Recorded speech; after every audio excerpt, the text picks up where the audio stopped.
नाही नाही नाही, निघालोच आहे. हो हो, घरातून बाहेरच पडतोय. हो येस.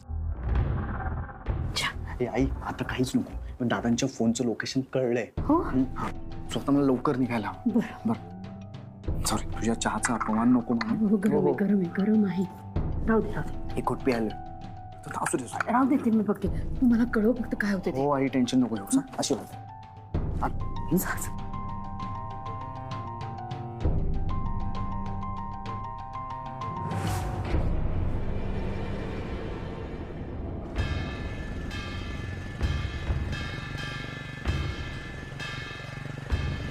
अरे फोन उचलायला इतका वेळ लागतो का तुला?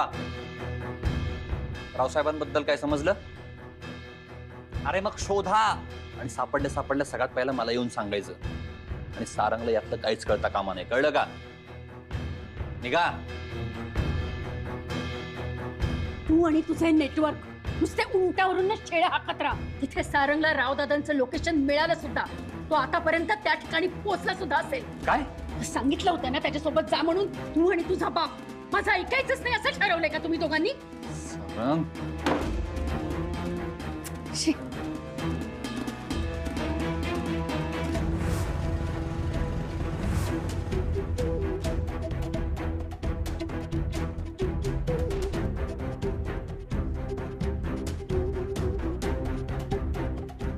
वरते काय नाही आत्ता.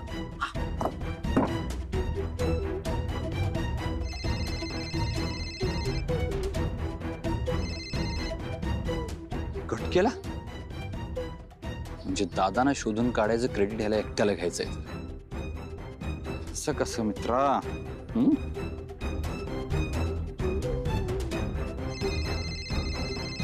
फोन स्विच ऑफच कर. बंद करून ठेवला.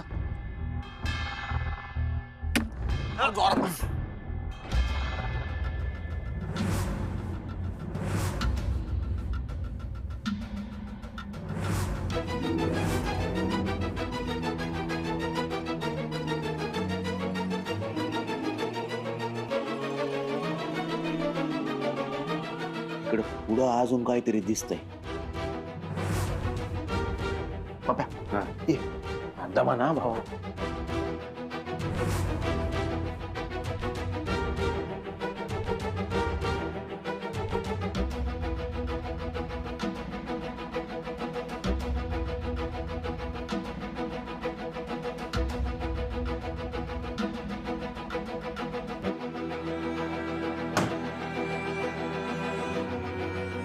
हे कळत नाहीये. लोकेशन तर हेच दाखवत होतं ना मेसेज मध्ये.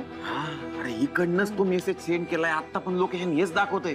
हो पण काय इथं कोणीच नाहीये. काहीतरी झोलय भावा. असं म्हणतोस? हा चल.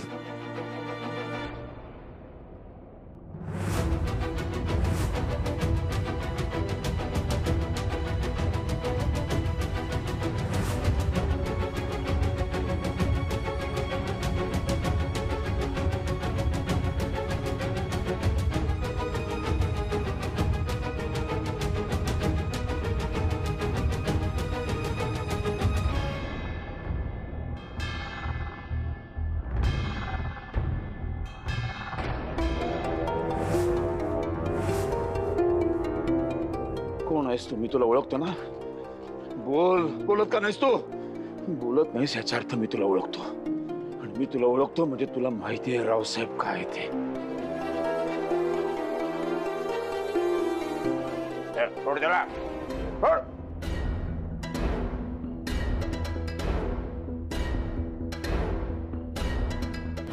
कानपडी काढायची ना घेऊन येतो. लाखो पळून.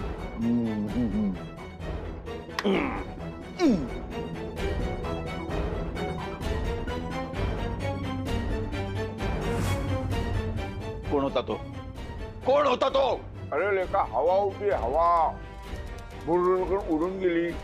तू एकटा नाही बरं का. कोणाला तरी तुझ्या संग तिथे ठेवून जाणार आहे. काळजी करू नको. त्याच्यासारखा होण्याचा प्रयत्न कर. मी कसं झालो रावसाहेबांनी कापड घालून. तू बी त्याची कापड घाल. डान्सला.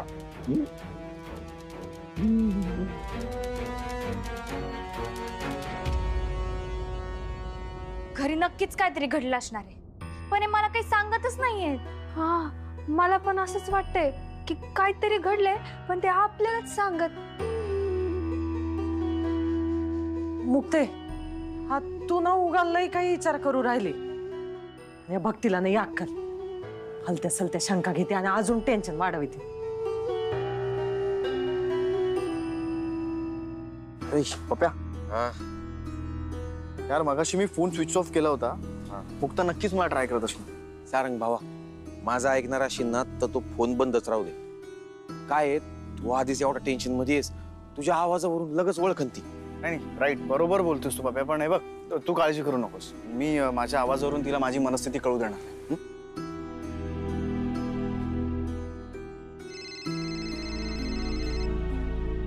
आई, अगं यांचाच फोन आहे. बघ, मी बोलते. हॅलो. हा मुक्ता. अहो, तुमचा फोन बंद का होता? अगं मुक्ता, अगं मी खूप इम्पॉर्टंट मीटिंग मध्ये होतो ना यार. आणि मग मी सगळ्यांना सांगितलं होतं की आपल्या मीटिंग मध्ये सगळ्यांनी फोन स्विच ऑफ करा. अहो, पण मला केवढं टेन्शन आलं होतं. अगं मुक्ता, तू पण ना, म्हणजे फोन लागला नाही म्हणून एवढं काय टेन्शन घ्यायचं, एवढं का पॅनिक होतीस तू. आणि कसं आहे की दादा नसताना एवढी महत्वाची जबाबदारी मी माझ्या खांद्यावर घेतली आहे. आणि त्यांनी पण किती विश्वास दाखवला ना माझ्यावर. तुमचं पण हे सगळं खरं आहे. मुक्ता मुक्ता मुक्ता, हे बघ, जरा मला खूप अर्जंटली जावं लागतंय. मी तुला नंतर फोन करतो किंवा मी तुला भेटायलाच येतो. हा हो हो, काळजी घे. आणि गोळ्या नीट घे, वेळेवर घे. हा, बाय बाय बाय. पप्या, हे बघ, दादांचा मेसेज आला. मी सुखरूप आहे, माझा शोध घेऊ नका, काळजी करू नका. मेसेज आलाय म्हणजे त्यांचा मोबाईल चालू आहे. आपण त्यांचा मोबाईल ट्रेस करू शकतो. चल चल चल चल, लगेच लगेच कळवतो त्याला.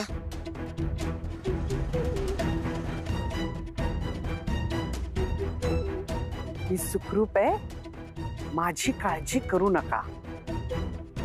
आता हा मेसेज वाचतील ते दोघं आणि लोकेशन ट्रेस करतील. लोकेशन ट्रेस झाल्यावर ते दोघं इकडे येतील, म्हणजे ते इथे आणि दादा आधीच्या जागी.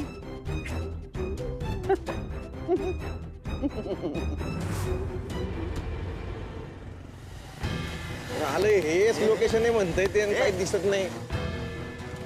कुठं काय तर काहीच नाही. अरे यार पप्या, सगळीकडे शोधून पाहिलं यार. एरिया पिंजून काढला, दादा काही सापडतच नाहीयेत. हा ना, आता मला पण काय कळत नाही. लोकेशन तर हेच दाखवतंय, इकडे आलं की त्यांचा काही पत्ताच लागत नाही. ते सारंग भावा, दादा प्रवासात तर नसतील ना? यार पप्या, माझं तर डोकंच बंद पडलंय, मला काहीच सुचत नाही. अरे नाही, एक कळत नाही की दादा फक्त मेसेज करतात, कॉल का नाही करतात. हा ना, अरे घरचे लोक सारखे विचारतायत दादा सापडले का, कुठे आहेत म्हणून. त्यांना काय उत्तर द्यायचं आपण आता? एक मिनिट, आता लोकेशन एक्झॅक्ट हेच आहे. थोडस पुढे जाऊन बघूया का? हा चल, ट्राय करूया. हा.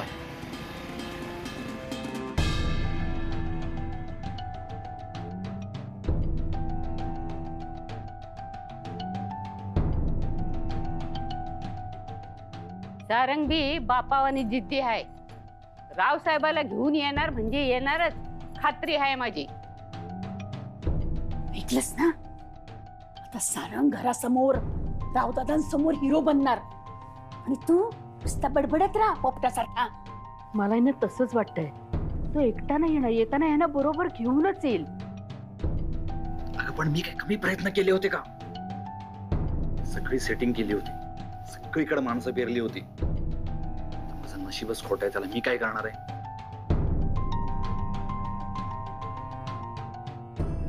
सारंग, हे कुठे? तू भेटलास ना त्यांना? तुला लोकेशन मिळालं असं म्हणाला ना तू? हो आई, लोकेशन मला मिळालं होतं, पण यार पण तिथे कोणीच नव्हतं. मग पुढे मला आणखीन एक लोकेशन मिळालं, तिथे पण गेलो, तिथेही कोणी नव्हतं. मला असं वाटतंय की दादा मे बी कुठलं तरी सिक्रेट मेंटेन करत प्रवास करतायत. ऍक्च्युली मला आता खरंच काही क्लू नाहीये, मला काहीच कळत नाहीये. पण डोंट वरी, दादांचा शोध मी नक्की घेईन. तुम्ही खरंच काही काळजी करू नका. फक्त मला टेन्शन एकाच गोष्टीचं आहे की हे सगळं मला मुक्ताला कळू न देता करायचंय.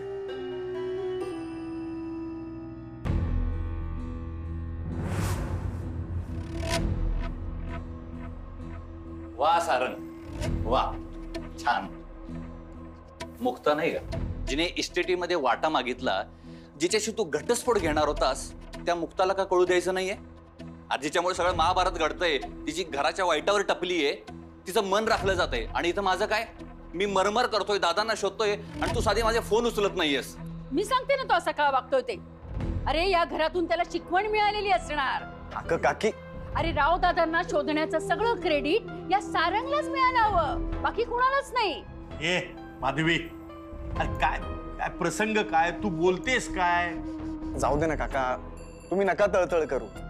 ए यार युवराज, हे बघ ना, तू जेव्हा मला फोन केलास ना तेव्हा मी त्याच लोकेशनला होतो. तू पहिल्यांदा फोन केलास, मी तुझा फोन रिसीव्ह नाही केला. दुसऱ्यांदा तू परत फोन केलास, अरे मी फोन स्विच ऑफ केला, कारण मे बी दुसऱ्यांना कळू शकलं असतं ना. तिथे जे लोक होते आपल्या सावधगिरीने सगळं करणं भाग होतं म्हणून. अरे पण नंतर बघितलं होतास ना, मग एकदा परत फोन करायचा, विचारायचं मला. अरे मी जॉईन झालो असतो, आपण सगळ्यांनी मिळून शोधलं असतं ना दादांना. चुकलं माझं, प्लीज मला माफ कर. Extremely sorry. पण आता ना ह्या इतक्या टेन्शन मध्ये मला कुठलाच वाद नकोय. प्लीज ट्राय टू अंडरस्टँड यार. युवराज, तू काळजीने बोलतोयस की त्याला त्रास देण्यासाठी बोलतोयस हेच कळत नाहीये मला. मोठी आई, मी काळजीपोटीच बोलतोय. नाही नाही, काळजीने बोलत असतास ना तर असा हमरी तुमरीवर आला नसता. जरा त्याच्या मनाचा विचार कर ना. वडिलांचं टेन्शन आहे, मुक्ताचंही टेन्शन आहे त्याला. हे काय सारखं मुक्ता मुक्ता मुक्ता मुक्ता लावले हा? का सतत तिचं नाव घेतलं जाते? ह्या घरावर ही जी वेळ, ही जी परिस्थिती आली आहे ना, ती त्या मुक्तामुळेच आली आहे.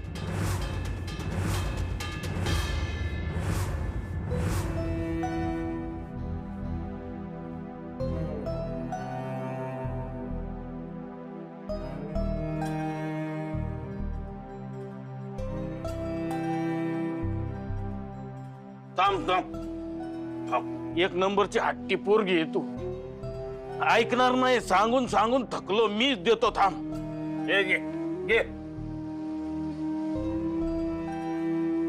वाजव, तुला किती वाजवायचं वाजव. मुक्ते, परत एकदा विचार कर.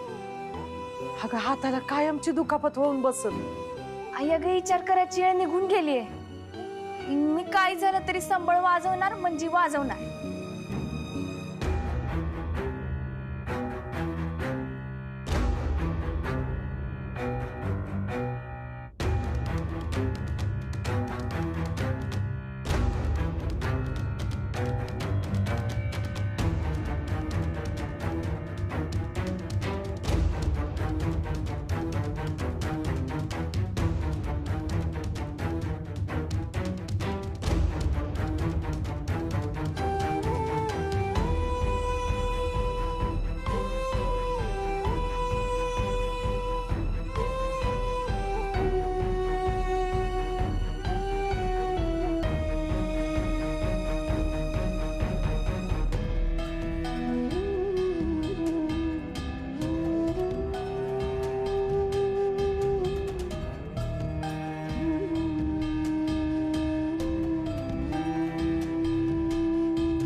आर्या, तोंडाला येईल ते काहीही बरळू नकोस. मोठी आई अहो, मी काहीही नाही बोलत आहे. जे खरं आहे ना तेच बोलतेय. ते मुक्ताच्या असल्या या आगाऊ मुजोर स्वभावामुळे ना तिने अनेक दुश्मन करून ठेवले. आणि ते आता तिचा राग ह्यासा या घरांवर दादांवर काढत असणार. मोठी आई, तिच्या दुश्मनांनी तिच्यावर जी खुन्नस धरलीये ना ती अशी दादांवर निघत असणार आहे. आणि मला तर आता शंकाच येते की दादा कुठल्या कामात वगैरे अडकलेले नसणार आहेत. ते नक्कीच कुठल्या तरी गुंड्यांच्या तावडीत अडकले असतील. त्यांच्यासोबत काही चुकीचं घडलं नसेल. शुभ बोलणार ते म्हणे मांडवाला लागू आग. त्यांच्या बाबतीत काहीही घडलेलं नाहीये. नाहीतर काय असं भलतं सलतं सांगून तिच्याविषयी आमच्या मनात भरवायचं चाललंय वय. आजी काय चुकीचं बोलतेय ती? आपल्याला सगळ्या बाजूनी विचार करायला हवा. तुम्ही फक्त एकच बाजू रेटत चाललाय. आणि आजी, माझं तोंड बंद केलं म्हणून आलेलं संकट टळणार आहे का? आणि त्या मुक्ताच्या चुकाही झाकल्या जाणार नाहीये. ए बया, तुझी काळी जीभ घेऊन तुझं काळ थोबाड घेऊन जा कुठेतरी. इथं नको येऊस. सासूबाई, अहो घरामध्ये विष पेरायला आणि आग लावायला चालली ना ती. तेच करणार. तुम्ही कितीही डोकं आपटा, आपला विषय नसताना मध्ये मध्ये तोंड घालून बोलणारच. आर्या, तू बोललीस आता ह्याच्या पुढे एक शब्दही बोलू नकोस, नाहीतर हा माझा सगळा राग आहे ना, हे माझं सगळं टेन्शन आहे ना, ते तुझ्यावर निघेल. सो प्लीज प्लीज तू शांत हो. सारंग, काय सारंग? तुला हे फुकटचे सल्ले द्यायला कोणी सांगितलं? आम्हाला कोणालाच त्याची गरज नाहीये. सो प्लीज इथून जा तू. सारंग, अरे तू हे मला बोलतोयस? तुला माझी काळजी खोटी वाटतेय का? आर्या प्लीज.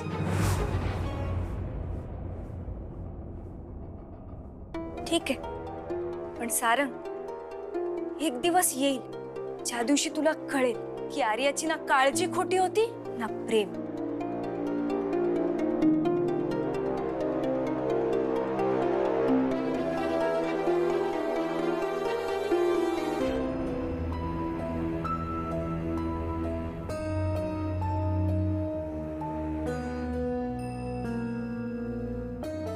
हे बघा, तुम्ही सगळे माझ्यावरचा विश्वास जो आहे ना तो तसाच ठेवा. Please trust me. कारण मी अजून हिंमत सोडलेली नाहीये. आणि आपल्या सगळ्यांसाठी ही आशादायी गोष्ट आहे की दादांचे मेसेजेस आपल्याला अजूनही येत आहेत. ओके? अरे मला तेच समजत नाही की दादा फोन न करता नुसते मेसेजेस काय करतोय. ते असं का करतात ते घरी आल्याशिवाय आपल्याला नाही कळणार. घरी आले ना ते की सगळं समजेल व्यवस्थित. सासूबाई, म्हणजे तुम्ही बघितलं का किती सहज म्हणाले मी की ते घरी आल्यावर. माझं मन मला सांगतंय ते लवकरच घरी येतील.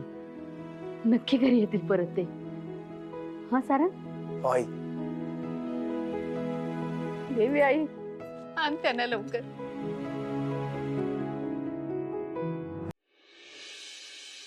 सॉरी यार मुक्ता, माझ्या मागे खूप धावपळ आहे आणि त्यामुळे आज तुला मी पुरेसा वेळ देऊ शकलो नाही. Really sorry. तुम्ही माफी नका मागू. उलट मलाच लई वाईट वाटतंय.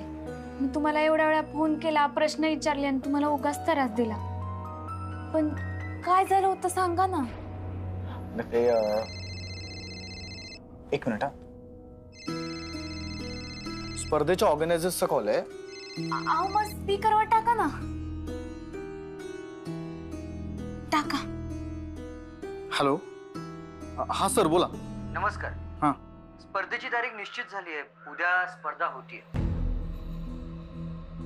संध्याकाळी 7 वाजल्यापासून स्पर्धा सुरू होईल. तुम्हाला 4 पर्यंत इकडे रिपोर्टिंग करायची. 4? बाय बाय, आम्ही येतोय. पोचू वेळेत. हे बघ यार मुक्ता, मी तुझा उत्साह समजू शकतो यार. अजून तुझा हात पूर्णपणे बरा झालेला नाहीये ना. मी तुला अडवत नाहीये. प्लीज मला चुकीचं समजू नकोस. पण मला काय वाटतं की आपण एकदा डॉक्टरना विचारूया ना. त्याशिवाय एवढी मोठी रिस्क घ्यायला नको.